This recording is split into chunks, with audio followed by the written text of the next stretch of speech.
궁극적인 부르심의 자리가 하나님께서 알아주시고 하나님께서 칭찬해 주시는 면류관의 자리라는 것을 대하여서 생각해 보았습니다. 각 성도들에게는 각자 살아야 할 인생의 싸움과 경주가 있다 했습니다. 그 싸움과 경주 같은 삶을 열심히 싸우고 열심히 달리고 열심히 살아내면 하나님께서 면류관을 주신다고 같이 생각해 보았습니다. 면류관을 주시면서 하나님께서 잘했다고 수고 많았다고 칭찬해 주시고 우리에게 영광으로 갚아주신다 하는 것을 배웠습니다.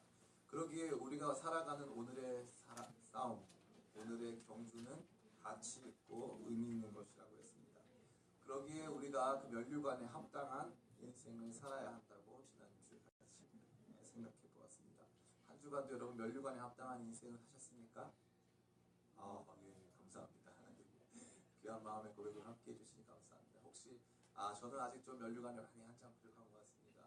하루하루 사는 것이 너무 힘들었고 또 실패했습니다. 하는 마음 있다 할지라도 걱정하지 마시고 또 주어진 삶 아침에 눈 뜨면 하나님께서 부활의 아침을 주신다고 믿고 밤에 눈 감을 때 이제 하나님께서 내 영혼 데려가시나 보다 하고 눈 감고 아침에 일어날 때 또 감사와 감격 가지고 살아가면 그렇게 살아가면 힘들어도 어려워도 아픔이 오고 눈물이 나도 하루하루 살아내면 하나님께서 잘하였다고 수고했다고 칭찬해 주시고 면류관 씌워주시는 영광이 우리 가운데 있는 줄 믿습니다.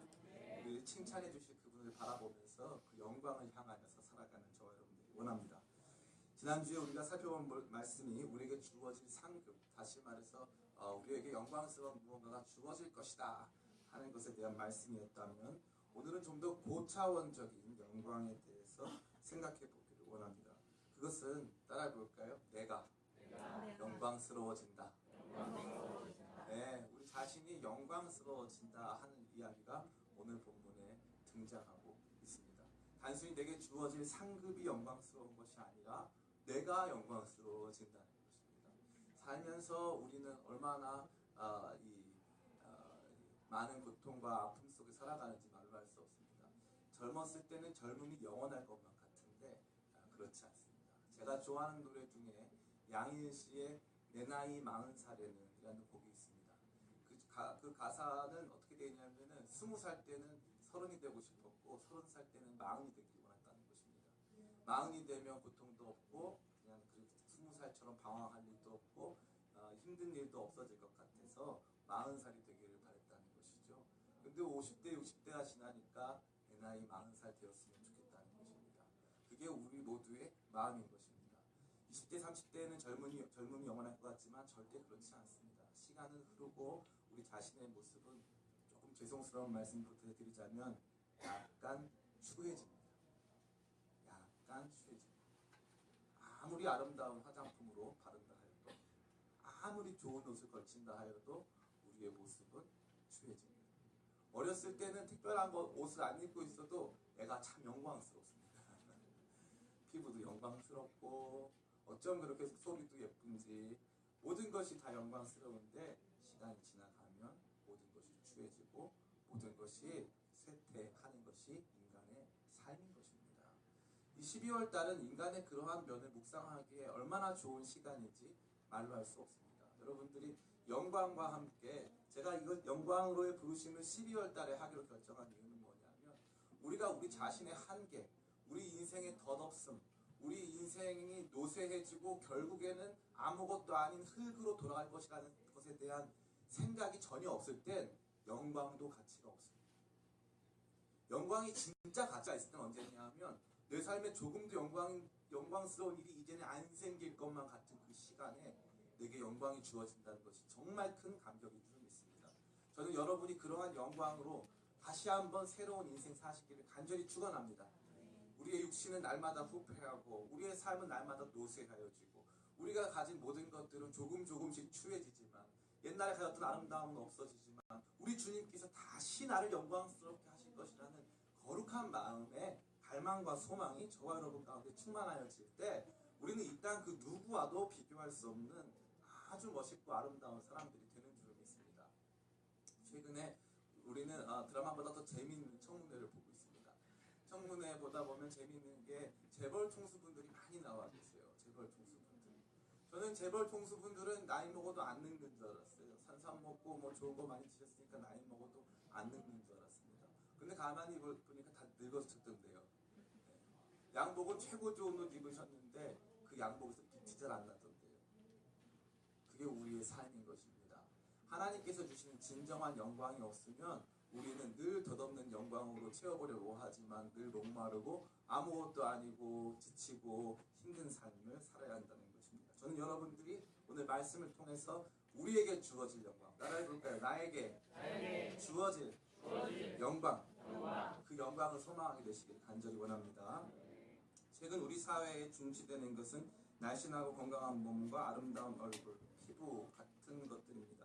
물론 그것 자체가 나쁜 것은 아니지만 그것이 다른 모든 것보다 가치 있다고 여겨지는 것은 크나큰 문제가 아닐 수 없습니다. 지난 6월에 영국 런던에서는 런던 시장, 칸이라고 하는 런던 시장이 버스, 지하철, 기차와 같은 모든 공공교통수단에 붙어있는 다이어트 광고를 불법으로 규정하고 누구도 마른 몸의 모델이 나오는 이 광고를 게재할 수 없게끔 하는 법안을 통과시켰습니다.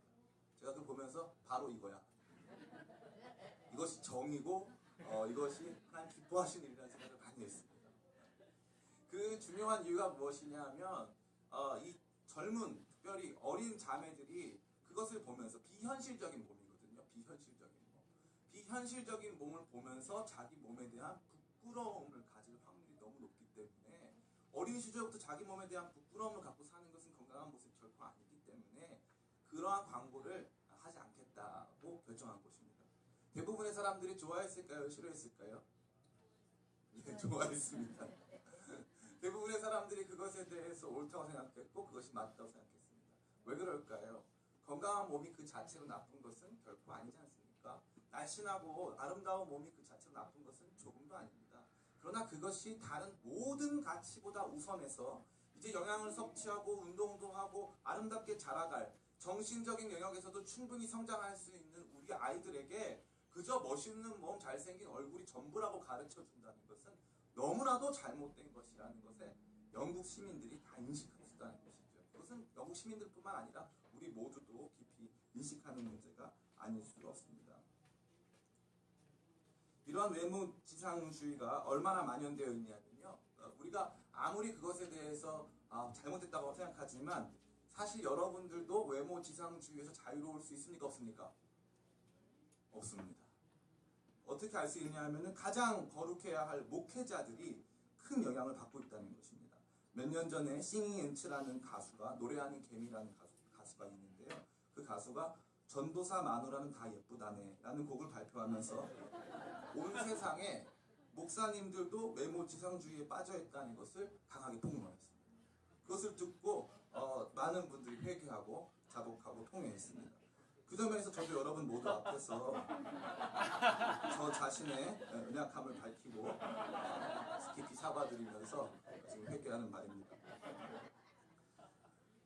거룩해야 하는 목사님들 안에도 보는 기준이 뭐냐? 외모입니다. 외모. 이 시각적인 이 기술이 발전하고 이 드라마 같은 경우에 이 HD 기술이 발전하면서 그 전에 보니까 옛날 드라마는요 얼굴들이 예쁜데 지금처럼 그렇게 완벽한 사람들은 별로 없어요. 던니도 좀 있고 던니가 귀엽다고 그러고 뭐 쌍꺼풀 없는 사람도 있고 있는 사람도 있고 하면서 사람답게 나오는데 지금은 가만히 보니까 사람 같지가 않은 분들이 아주 많다는 것입니다. 어찌되었건 우리가 가진 영광이 우리의 외모나 우리의 지식이나 우리의 돈이나 권력 등이 된다는 것은 사실 누구도 부정할 수 없는 기정사실입니다. 얼굴 좀 예쁜 사람이 있으면요 아주 기세가 등등합니다. 저희 집사람이 그러거든요. 돈이 많은 사람들 보면요 기세가 아주 등등합니다. 정치가 이 정치가 무섭죠. 부의원만 돼도요 기세가 등등합니다. 동네 면석이만 아는 사람이 있어도 기세가 등등한 것이 우리의 모습입니다. 권력이 영광이고 외모가 영광이고 돈이 영광이고 지식이 영광이고 학벌이 영광이라고 사람들은 이야기해주고 있다는 것입니다. 우리 모두는 각자 처해 있는 위치가 다르지만 그럼에도 불구하고 그 영광에 아직도 우리의 한 목회자가 되면 그런 일이 없을까요? 예, 있습니다. 더 큰 교단에서 더 남들이 알아주는 목사가 되면 어깨에 힘이 들어가는 것이죠. 우리 안에는 그러한 영광에 대한 잘못된 추구가 너무 많다는 것입니다. 문제는 그러한 영광, 잘못된 영광에 대한 추구가 따라해볼까요? 나를 불행하게 한다. 예, 이것이 가장 중요한 것입니다. 잘못된 영광의 추구, 이 건강한 이 몸을 갖고자 하는 추구 자체는 좋은 것인데 그것을 나의 권력으로 삼고 그것을 통해서 내가 뭔가를 사람들에게 더 이 비교 우위를 점하면서 뭔가 얻고 싶어하는 그 욕망은 결국 우리의 삶을 망가뜨린다는 것입니다. 돈도 마찬가지입니다. 돈을 갖는 것 자체는 좋은 것이고 하나님께서 돈을 저와 여러분들이 사용할 수 있게끔 주시는 것은 저와 여러분들이 모두 받아야 할 축복이고 참으로 감사한 것이 아닐 수 없습니다. 그러나 그 돈이 가장 중요한 문제가 되면 어떤 일이 발생하느냐 하면 돈 앞에 가족도 없고 돈 앞에 친구도 없고 돈 앞에 다른 가치도 다 없어지는 철저히 외롭고 힘든 삶을 살게 된다는 것입니다. 로또에 당첨된 사람들이 행복할까요? 불행할까요? 로또에 당첨된 사람 중에 상당수는 나중에 파산하거나 혹은 외롭게 외국에서 지내는 사람들이 아주 많다고 합니다. 로또에 당첨되는 순간 주변 사람들이 돈 좀 빌려달라고 하고 오면서 돈을 빌려줄 수가 없는 것입니다. 왜 그럴까요? 내 돈이니까요. 내 돈이니까. 사실 그 전까지 로또 당첨되기 전에는 500원 들고 있다가 500원짜리 하나 해가지고 수십억 생겨주는데 그 내 돈이라는 거죠. 내 돈이니까 한 푼도 줄 수 없고 그게 내 인생의 전부가 돼서 나는 철저히 혼자가 되는 것입니다. 권력 역시 안 그럴까요? 마찬가지입니다. 명예 역시 안 그럴까요? 마찬가지입니다. 학벌 역시 안 그럴까요? 지금 저와 여러분들이 보고 있는 대한민국은 학벌의 영광을 취한 엘리트들의 왕국입니다.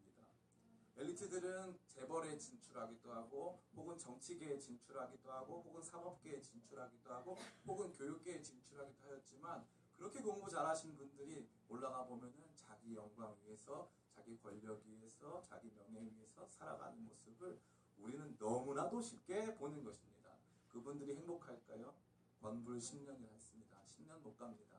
외모는 몇 년 갈까요? 외모는 오래 가지 않습니다. 저희가 결혼하려고 할 때 저희 어머니께서 저한테 충고해 주셨습니다. 얼굴은 오래 가지 않는다. 얼굴 예쁜 거는 3년 안 간다. 그래서 제가 대답해 드렸습니다. 그래도 최소 3년 가잖아요.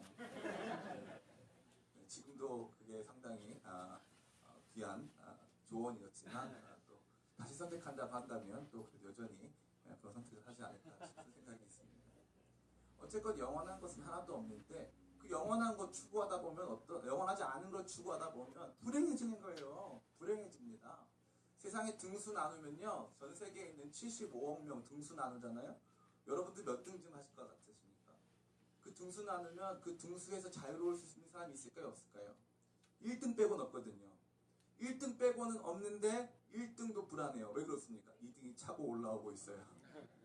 2등이 차고 올라오고 있어요. 그래서 전 세계에 있는 모든 사람을 돈으로, 지식으로, 학벌로, 권력으로, 명예로 등수지어서 산다는 삶은 그 자체로 피곤하고 힘들고 지치는 거죠. 근데 목사님 이 얘기 왜 합니까? 다 알고 있습니다. 여러분 다 아시는 얘기잖아요. 그런데 여러분 그거 포기했습니까? 안 했습니까? 제가 물어보겠습니다. 포기했습니까? 안 했습니까? 안 했습니다. 여러분들 중에 나이가 60대, 70대 계신 분도 계시고 50대 계신 분도 계신데 아직도 등수로 내 영광을 보여주려고 하는 그것들을 포기하지 못했다는 거죠. 다 망했고 이제 보여줄 거 아무것도 없는데 포기가 안 된다. 포기가 안 돼요. 그 영광 붙잡는 게 너무 좋아가지고 포기가 안 된다는 거예요. 사실 나 별 보잘것없는 인생이라고 말하고 싶은데 내까지 거 아무것도 아니라고 말하면 끝나는 건데 그게 안 된다 이거죠. 나 그래도 이 정도야. 나 그래도 이런 사람이야. 우리 그런 사람 아니에요. 세상에는 그런 사람들이 아주 많습니다. 아주 많습니다. 제가 군대에 갔어요. 군대에 갔을 때 이제 열등감이 폭발했습니다. 군대에 가니까요, 저는 이제 나이가 좀 우리 같이 간 친구들보다 6살 많았기 때문에 다른 친구들 저랑 세대가 다른 세대 아닙니까? 우리 공부할 때만 해도 제가 키도 큰 편이었고 얼굴도 잘생긴 편이었는데 근데 이 요즘 젊은이들은 아주 거의 다 안악자손들 같아요. 키가 아주 큽니다. 물론 요즘 젊은이 중에서도 아주 귀여운 친구들 많이 있지만 안악자손들이 아주 많습니다. 다들 키가 크고요. 우리 뭐 한요셉 형제도 있고 한사물 형제도 있고 하는데 다들 키가 크고 다 그렇게 잘생겼어요. 손들이 얼마나 큰지. 저는 걔네들하고 손 대보면 늘 걔네들 모습이 작은 거 있죠. 그러니까 저 자신한테는 그런 열등감이 늘 다가왔던 부분들이 많이 있었습니다. 그러니까 이 영광을 잘못 추구하면 두 가지 방향으로 괴로운 거예요. 하나는 뭐냐면 하나는 그 영광을 어떻게든지 얻고자 하는 그 피곤함이 있고, 두 번째는 영광을 추구하다 보면 꼭 나보다 더 영광스러운 놈이 나타나요. 꼭 나보다 더 영광스러운 놈이 나타난다는 거예요. 나보다 더 잘하는 사람들이 반드시 있어요. 그러니까 안 되는 거죠. 외모도 나보다 예쁜 사람 있습니까? 없습니까? 있습니다. 돈도 나보다 많은 사람 있습니까? 없습니까? 있습니다. 권력 더 강한 사람? 있습니다. 명예 더 많은 사람? 있습니다. 학벌 더 좋은 거예요? 비교가 안 됩니다. 비교가 안 돼요. 제가 아는 어떤 형님이 있었는데 이 서울대학원 나왔어요. 서울대학원 나와서 입사를 하는데 그 전까지는 신앙이 왔다 갔다 하다가 취직을 하려고 이제 원서들을 쫙 내지 않습니까? 뭐 못하는 게 없어요. 영어도 뭐 토플도 만점이고 뭐 이 포르투갈어도 아주 잘하고, 그래서 뭐 대단한 사람입니다. 그런데 그 얘기를 해주는 거예요. 자기를 이 회사에 지원하는 이 취직 시장에서 자기를 줄 세우면 자기가 어디쯤 가냐고 물어보더라고요. 저한테. 내가 어디쯤 갈 것 같아? 그러더라고요. 아, 그래도 상위 한 5% 안에 되지 않을까요? 그랬더니 내가 한 중간쯤 가나 그래. 그때 기도 많이 하더라고요. 기도 많이 하더라고요.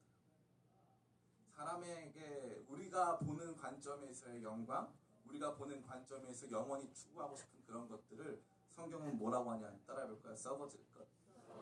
네, 썩어질 것이라고 하는 거예요. 영원하지 못할 것, 썩어질 것. 그것을 바라보고 있는 것이죠. 여러분 가끔 그런 생각 많이 들지 않습니까?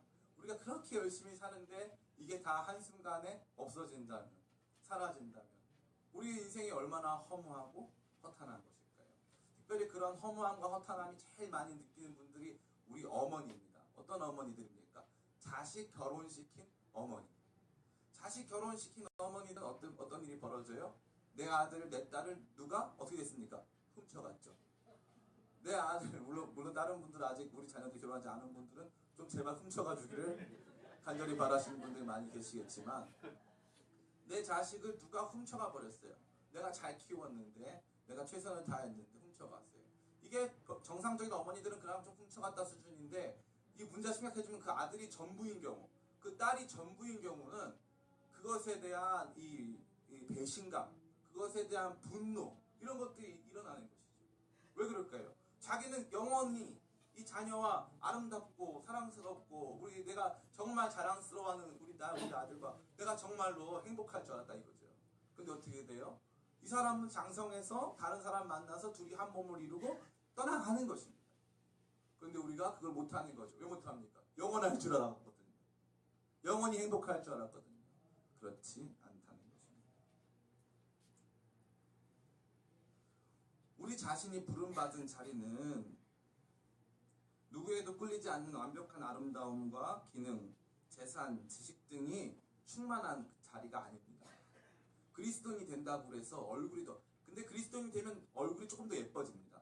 여러분들이 그거 알 필요가 있어요. 그 기독교 신앙의 미용적 기능 굉장히 있어요. 일단 기독교 신앙을 가지면 어떤 일이 발생하냐면 눈물이 많아집니다. 눈물이 많아지면 동공이 맑아지면서 특별히 서클렌즈를 끼지 않아도 굉장히 눈빛이 초롱초롱해집니다. 그리고 기독교 신앙 갖다 보면은 부르짖는 것을 잘하지 않습니까? 부르짖는 기도도 많이 하고 하면은 스트레스가 풀리면서 피부가 좋아집니다. 기독교 신앙을 가진 분들이 확실히, 근데 불교도 약간 좋은 점이 있어요. 좋은 물 마시고 좋은 공기가 있기 때문에. 그래서 우리가 불교 신자들과 미용적으로 대결하기 위해서는 조금 더 눈물을 많이 흘리고 조금 더 부르짖는 기도를 많이 함으로써 이렇게 피부와 이런 동공을 잘 아름답게 관리해 주고 있습니다. 그러나 그게 우리가 부르심을 받은 궁극적 자리는 아니라는 것이죠. 최고 예뻐지는 것 아니라는 것입니다. 교회 다닌다고 공부 최고 잘하는 것 아니라는 것이죠. 그런데 이것도 중요합니다. 제가 왜냐하면 여러분들이 오해할 수가 있기 때문에 그래요. 재밌는 건 기독교 신자들이 비교적 공부를 잘해요. 비교적 잘합니다. 그래서 대한민국에서 가장 복음화율이 높은 곳이 어딜까요? 강남 서초구, 그 다음에 분당. 기독교 신자들은 비교적 공부를 잘해요. 좀 얄미울 때가 좀 있죠. 근데 하나님께서 이 믿음의 가정에는 복을 주십니다. 자녀들에게 특별히. 누가 공부를 제일 잘하는 줄 아세요? 선교사님 자녀들이 공부를 아주 잘해요. 선교사님 자녀들이 타의 추종부를 합니다. 굉장히 잘해요. 어디서 공부한? 오지에서 공부한 그 아이들이 공부를 굉장히 잘해요. 참 신기한 거죠. 기독교 신자들은 공부 잘하는 사람이 아주 많습니다. 그러나 그렇다고 그게 우리 모두에게 주어진 약속이고 축복이고 그게 전부는 결코 아니라는 것입니다. 그러면 우리는 어떠한 영광이 주어졌을까요? 오늘 본문은 각 대상들이 각자 가지거나 보여주는 영광이 다르다는 점을 부각하여 설명해주고 있습니다. 함께 39절부터 41절 말씀 같이 한번 읽어보겠습니다. 39절부터 41절까지 말씀 같이 한번 읽겠습니다. 앞에 화면이 준비되어 있습니다. 시작! 육체는 다 같은 육체가 아니니 하나는 사람의 육체요 하나는 짐승의 육체요 하나는 새의 육체요 하나는 물고기의 육체라. 하늘에 속한 형체도 있고 땅에 속한 형체도 있으나 하늘에 속한 것의 영광이 따로 있고 땅에 속한 것의 영광이 따로 있으니 해의 영광이 다르고 달의 영광이 다르며 별의 영광도 다른데 별과 별의 영광이 다르다. 아멘. 이 본문의 말씀을 한 가지로 얘기하자면 영광이 다르다. 뭐라고요? 영광이 다르다. 예, 영광이 다르다는 것입니다. 땅에 속한, 특별히 그 중심을 이루고 있는 말씀은 땅에 속한 형체의 영광이 다르고 하늘에 속한 형체의 영광이 다르다는 것이죠.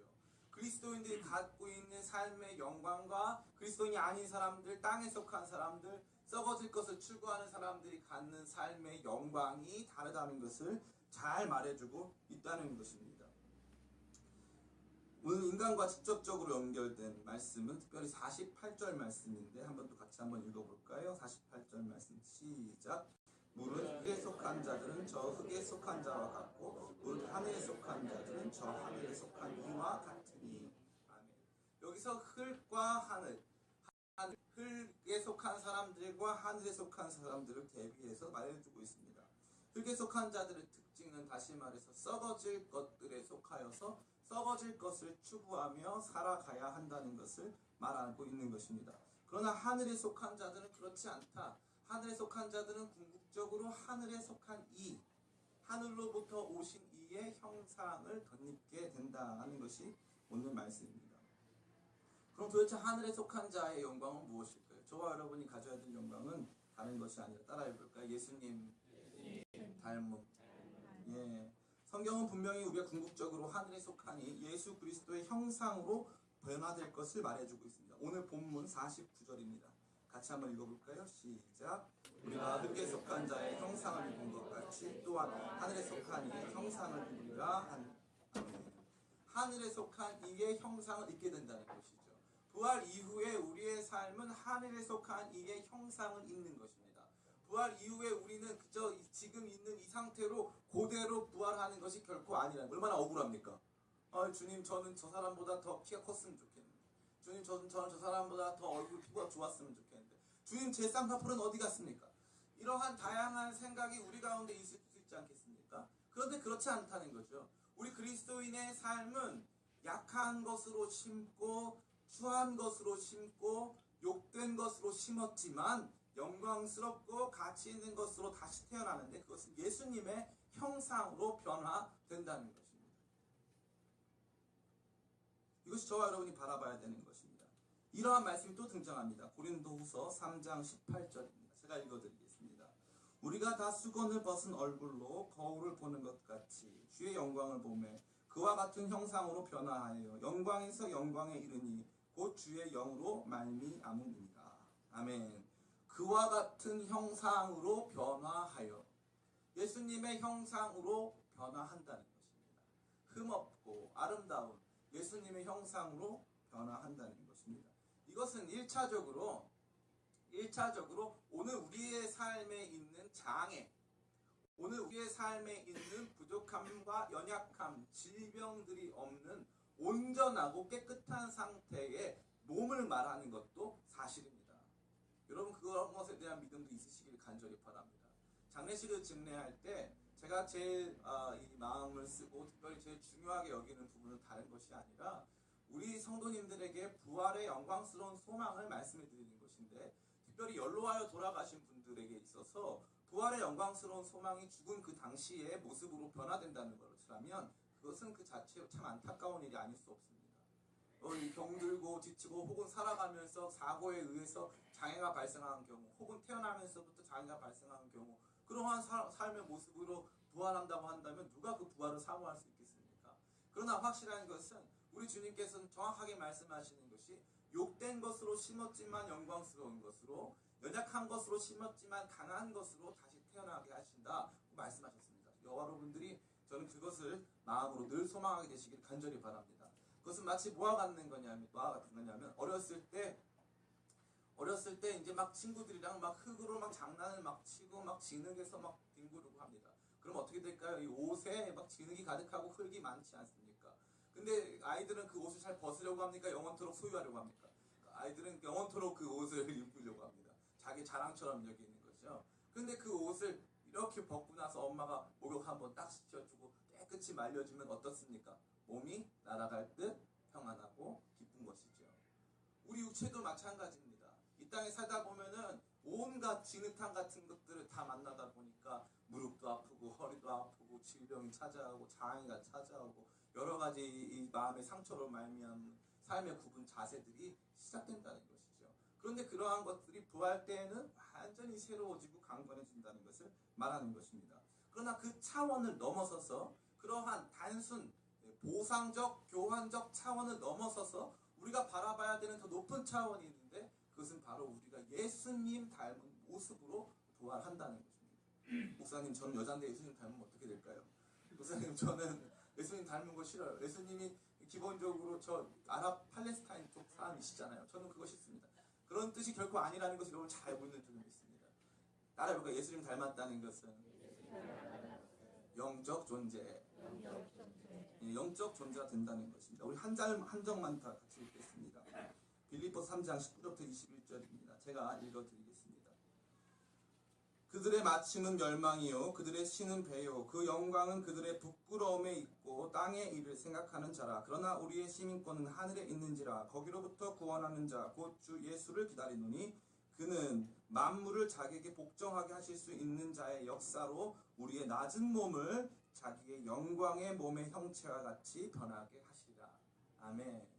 우리의 낮은 몸, 저차원적인 몸, 땅에 속한 것, 썩어질 것을 추구하고 구하고 그것이 옳지 않다는 것을 알고 있지만 여전히 외모. 사실은 우리가 외모를 지금 포기할 때가 됐는데 이제 포기할 때가 됐음에도 불구하고 여전히 외모를 붙잡고 돈을 포기할 때가 됐는데 여전히 돈을 붙잡고 있어요. 돈을 포기할 분들 중에 상당히 많죠. 이 나이 많으신 분들 중에 집도 아주 잘 살고 하는 분들이 가끔 어디 나가냐면 이 동사무소 공공부로 나가 계세요. 동사무소 공공부로 나가세요. 그런 분들 많이 계세요. 이제는 돈 없어도 사실 수 있어요. 그런데 물론 일하러 가셨겠죠. 일하러 가셨겠지만 그러면 근데 일하셨으니까 돈 안 드리면 좋아할까요? 싫어할까요? 싫어하죠. 본인은 이렇게 말해요. 저 일하러 왔는데요. 근데 돈 안 드리면 싫어합니다. 이제는 돈을 포기해도 되는데 돈 포기 못합니다. 이제는 권력 포기해도 되는데 권력 포기 못하시는 분들이 아주 많아요. 가끔 정치권에 보면 어떤 분들 갑자기 죽었다 살아나시는 분들 아주 많아요. 정계 은퇴, 복귀, 은퇴, 복귀. 죽으셨는데 다시 살아나세요. 그런 분들이 아주 많아요. 그분 다시 권력을 잡을 확률이 거의 없어요. 근데 또 복귀, 복귀. 안타깝습니다. 그것은 날마다 우리의 삶에 찾아오는 가장 큰 싸움이 아닐 수 없습니다. 나는 땅에 속한 자로 살 것인가 하늘에 속한 자로 살 것인가. 목사님이나 되니까 무슨 땅 이야기 하늘 얘기하는 것이지 사람은 다 땅에 살지 않습니까? 두 발을 땅에 붙이고 살아가는 게 인간 아닙니까? 먹고 살아야지요. 이 땅에 살면서 그런 아름다움도 추구 안 합니까? 재밌는 거 안 합니까? 땅에 속한 거 다 우습게 보시는 것입니까? 하는 생각이 저와 여러분 가운데 있을 수 있습니다. 그러나 인간은 재밌죠. 인간은 발은 땅에 붙었는데 얼굴은 하늘을 향하거든요. 인간은 발은 땅에 붙었지만 얼굴은 하늘을 향하거든요. 인간이 가장 아름다운 순간이 언제인 줄 아십니까? 하늘을 향해 살 때 가장 아름답습니다. 정치가 가장 아름다운 순간이 언제인 줄 아십니까? 하늘의 뜻을 바라보면서 어떠한 것을 하나님께서 기뻐하실까를 생각하며 살아가는 정치가들은 아름답습니다. 연예인도 마찬가지고 정치가 경제인들 다 마찬가지입니다. 과학자도 마찬가지고 존재하는 모든 인간들의 가장 궁극적인 아름다움과 영광은 그가 얼마만큼 강력하게 하늘을 바라고 사는가, 하늘에 속한 사람으로 사는가 하는 것이 그의 영광이 되는 것입니다. 테레사 수녀라고 하는 수녀가 있습니다. 저는 이 수녀님이 왜 유명한지 몰랐어요. 근데 이 수녀님과 관련된 글을 읽다가 참 놀라운 이야기를 발견했습니다. 이 테레사 수녀님이 이 인도에서 이제 사역을 하지 않습니까? 사역을 하는 가운데 이제 테레사 수녀님이 이제 유엔에서 제정한 인권상을 수상하면서 유엔 총회에서 이제 연설을 할 기회가 있었던 거예요. 유엔 총회에서 연설을 했을 때 그 당시에 어떤 일이 벌어졌냐면 낙태가 합법이냐 불법이냐, 낙태가 합법이냐 불법이냐 하는 논의가 아주 강하게 전 세계적으로 있었습니다. 사실 그 당시까지만 해도 낙태하는 것이 그렇게 윤리적인 문제를 야기하는 것은 아니라고 봤고, 생명체는 이 최소한 1년, 2년 이 땅에 태어나야 생명체지 뱃속에 있는 건 아직 생명체라고 여기지 않는 경향이 아주 컸습니다. 그런데 이 테레사 수녀님이 유엔에 나가서 총회에서 이렇게 발언하기 시작합니다. 낙태에 대해서 많은 분들이 얘기하고 계신데 자기가 믿기로는 뱃속에 있는 모든 생명이 다 생명이고, 만약에 그 아이를 낳는 것이 문제가 된다면 이 땅에 낙태돼야 할 모든 아이를 다 우리한테 보내주세요. 다 우리한테 보내주세요.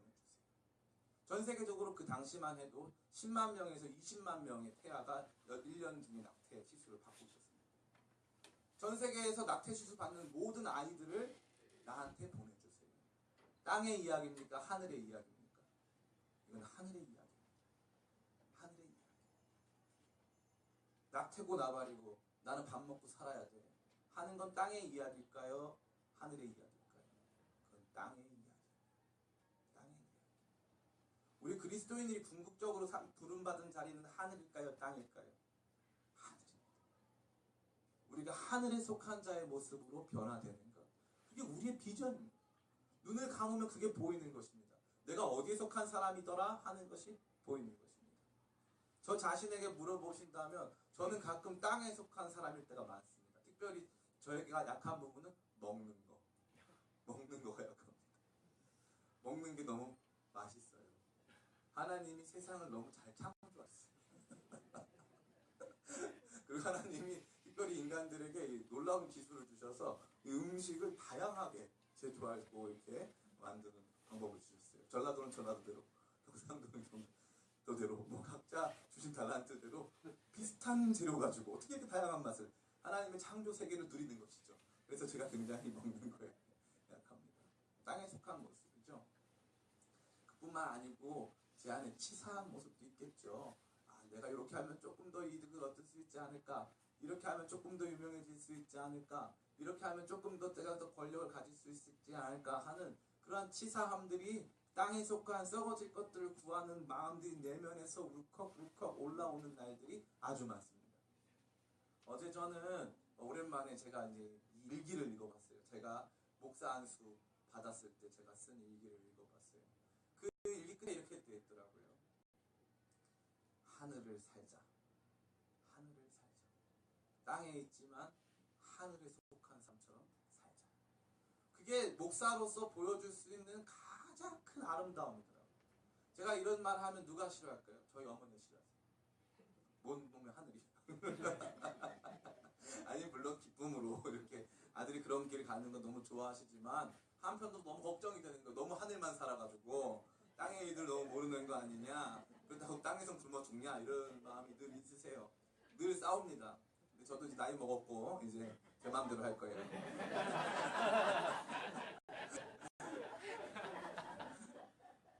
하늘을 살 것입니다. 굶어 죽어도 하늘을 사는 거예요. 그게 인간이 추구하는 가장 큰 아름다움인 거예요. 그리스도인들이 살아가면서 가장 아름다운 건 뭐냐 하면 하늘에 속한 이의 형상을 덧입는 거예요. 우리가 부활하면 얻게 될 영광이 바로 그것인 거예요.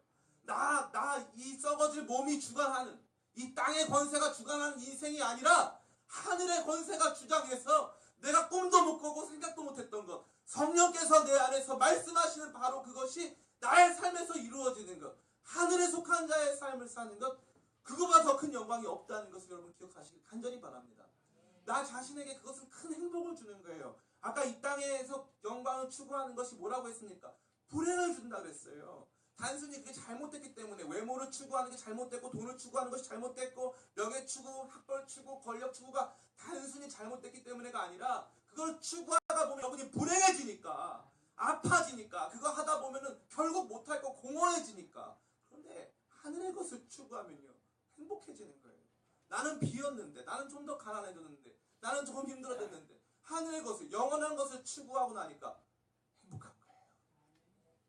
그거보다 더 가치 있는 인생은 없습니다. 윤동주 시인이 십자가라는 시를 노래하지 않습니까? 행복했던 사나이 예수 그리스도처럼 내 모가지를 들이우고.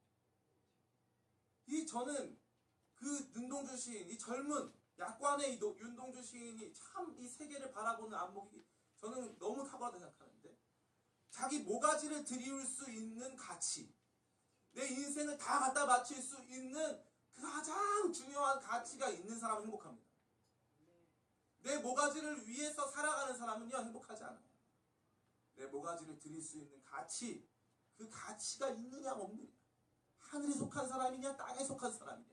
백날 추구해도 공허하고 바닷물처럼 목마를 거, 그거 추구하지 마시고 하나님, 성령께서, 아까 예수님께서 뭐라 그랬습니까?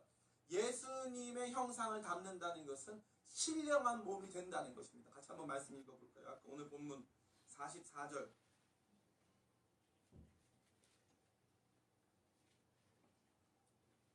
43절 44절 같이 한번 읽어보겠습니다. 시작. 욕된 것으로 심고 영광스러운 것으로 다시 살아나며, 약한 것으로 심고 강한 것으로 다시 살아나며, 육의 몸으로 심고 신령한 몸으로 다시 살아나는 육의 몸이 있은즉 또 영의 몸도. 아멘.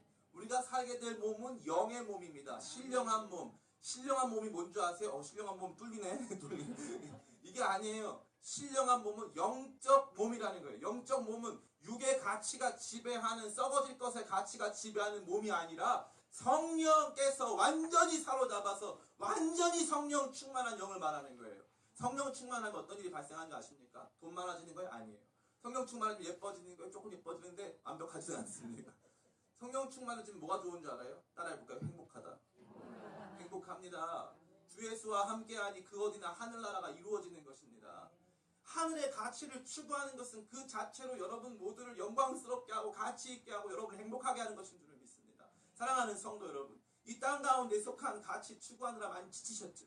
이 땅 가운데 있는 것들 남들 하는 다 따라가려고 보니까 너무 지치셨죠. 어떤 날은 외로운 날도 있죠. 내가 인생이 고작 이것뿐인가 하는 날들이 오시죠. 그때 하늘을 보시기 바랍니다. 궁극적으로 내가 부름받을 그 자리, 완전히 성령 충만한 그 자리, 그 자리에서 내가 누리게 될 그 영광, 그것을 바라보기 시작하면 그때부터 땅의 문제들은 별로 중요한 문제가 아닌 것입니다. 이 땅에서의 문제들은 얼마든지 이럴 수도 있고 저럴 수도 있는 문제가 되는 것입니다. 물론 저도 잘 안 되고 아직 멀었습니다. 그러나 그럼에도 불구하고 언젠가 조용히 하늘이 제 안에 찾아오시면, 조용히 성령께서 내 안에서 역사하기 시작하시면 내가 한 번도 결정할 수 없었던 하늘의 이야기들, 하늘의 영광스러운 것들이 나를 사로잡는 것입니다. 우리 그리스도인의 삶은 영광에서부터 출발해서 그 영광을 향해 나아가는 거룩하고 복된 영광스러운 삶인 줄 믿습니다. 따라해볼까요? 하늘에 속한 자의 영광. 네, 그것을 경험하게 되시기를 예수님의 이름으로 축원합니다. 예, 우리 시간이 좀